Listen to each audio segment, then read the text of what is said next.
பிராணாயாமத்தின் மேன்மை கூறும் திருமூலர் திருமந்திரம்.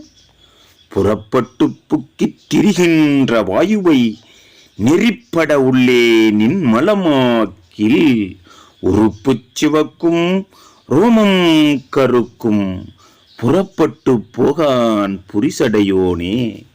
உள்ளே சென்று வெளியே வந்து கொண்டிருக்கக்கூடிய வாயுவை முழுமையாக சுவாசிக்கும் கலையை அறிந்தவர்கள் அவர்கள் இடத்தில் உறுப்பு சிவந்து ரோமம் கருத்து நரைதிரை நீங்கி வாழ்வர்.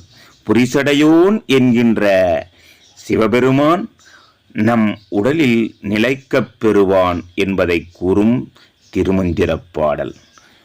பிராணாயாமத்தை கற்போம், பிராணாயாமத்தை செய்வோம், நரைதிரை நீங்கி நீண்ட ஆயுள் வாழ்வோம். ஓம் நமச்சிவாய.